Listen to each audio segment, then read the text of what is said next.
What's up guys, and welcome back to another episode of CNC. This is episode number 47. We're starting to see some stuff on the back of the draw with Watford in what has been quite a tough run of form for Newport County. That 17 game unbeaten run seems like it was a decade ago, and it only ended last month. Obviously, we've had the defeat to Norwich. As you can see, they still lead the way by a point. Of course, have a far superior goal difference record as well. We're only 6 points clear of West Brom, and in this run of form, we of course drew with West Brom. We had a draw against Luton Town as well. It's not been a great run, so heading into today's episode opener, Huddersfield Town away from home.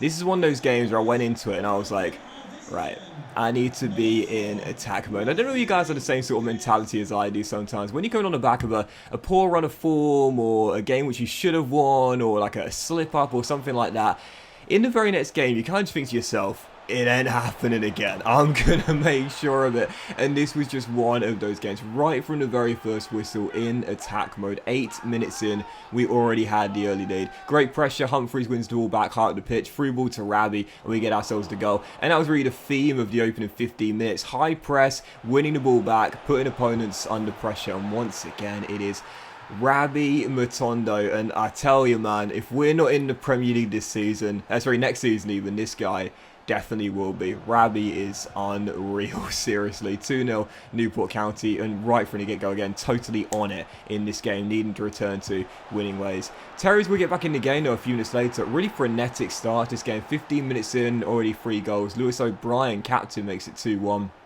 It's Huddersfield back in the game, half in deficit here. I don't know what it's about crowd celebrations as well. All 3 celebrations involving the crowd there, love it. But still 2-1. But to be fair to Huddersfield getting a goal back in the game, like I was still pretty much in control of this one in the first start. Just one of those matches where I knew I had to be very assertive and quite aggressive, I suppose. Very imposing. That's the best word to use. And really had so many chances. Should have got a third goal in this first half as well. A couple of great saves, keeping the score at 2-1. And then Humphreys flashing one over from about 22 yards. So yeah, final score 2-1. Got the job done in the first half. It was a really weird game as well. One of those cliche games where football is a game of 2 halves. This one, the same. You know, first half, loads of chances. 3 goals, nothing to reward in the second half. But as you can see, we go 6 points clear of West Brom, but we're still a point behind Norwich now with 16 games to go. As we get a bit here for Isaac Davis from KAA again. And to be fair to Davis as well, this guy of course won the League One Golden Boot a couple of years ago, but since then,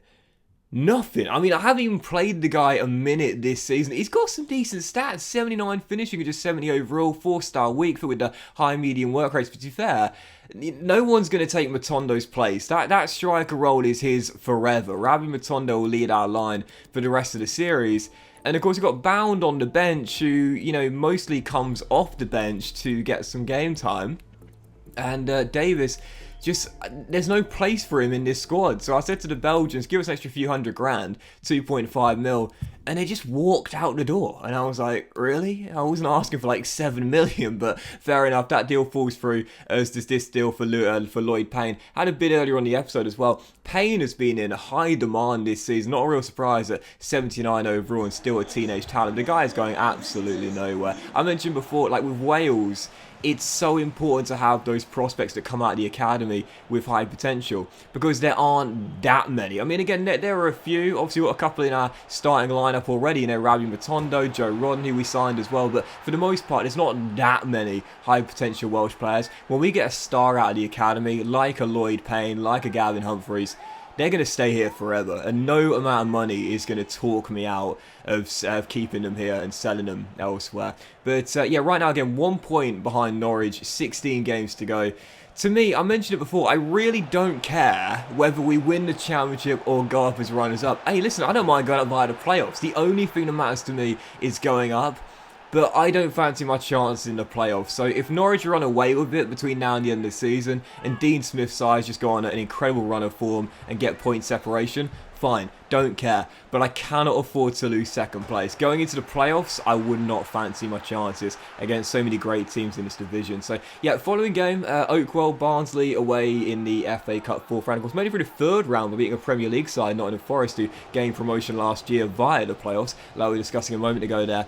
And to be honest, I wasn't really too fast taking to the game what happened. I did pick a strong lineup for the game though, because I still wanted to make it through. to the last 16. That's where the board have asked to get to, and that's where we have got to. A 3-0 victory, a brace for Rabbi, no surprises, a one for Ben Davies as well. And there you go, we're into the FA Cup last 16 for the first time in the series. Obviously, our sole priority is the Premier League, but it's good to hit another board objective and go further than we've ever done before.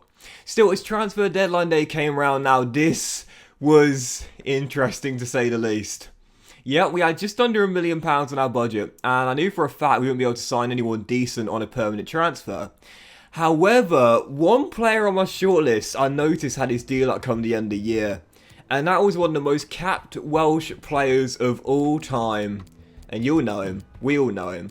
Aaron Ramsey. Moving on from Arsenal to Juventus after a decade in North London. Cagliari wanted to keep him in Italy, but I said to Aaron, why don't you pull a Ben Davies and come to Newport County instead?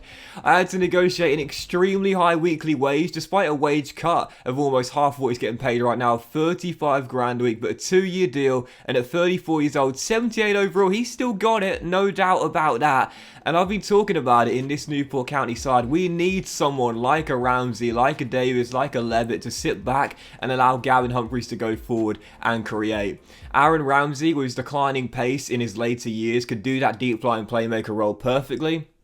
Now, with Premier League experience, if we are in the top tier next year, that could come in real handy. I'm buzzing. Aaron Ramsey on a free. I was waiting until the end of the season, and I was going to pick him up next season on a free, but then I thought, once I saw the Cagliari pre-contract negotiation, I got to swoop in there, man. Seriously. I was literally just watching and waiting, thinking, is any club going to offer him a contract? As soon as Cagliari did, I was on the next plane over to Turin. I was like, no way am I letting Ramsey slip through my fingers. We also signed Josh Sheehan on a 6-month short-term deal as well. Now, Sheehan, for those that keep up to date with lower league football, of course, left Newport County to join Bolton Wanderers. He spent several years with the county and left to join Bolton. But we've brought him back. He was released in the summer on a free transfer. And to be fair as well, he's still got it as well. He can still do the job at 29 years old now in the game. And on a short-term contract, just to provide cover in that holding midfield role, which we haven't got a lot of this season due to the injuries of Levitt and of course Davis going down earlier in the season as well. That to me is a good deal. But this was interesting. Gavin Humphreys, 81 overall, 17 years old. Watford putting in a £64 million bid. Do not adjust your screen. £64 million. And I said no. Yeah, I didn't even consider it because I talked about it earlier in the episode. I don't know where it spoiled it for you, but yeah, I talked about it earlier in the episode, man. Like, these sort of players, I don't care what the fee is. It could have been 100 million for Gavin Humphreys. I'm still not going to sell him because why would I? Team captain, team leader, he's 17 years old. The boy, he's a kid, but he's already 81 overall. And listen, with the potential to be special and the way he's growing and the way he's playing, I have no doubt in my mind, this guy will get to 90. Do you know what?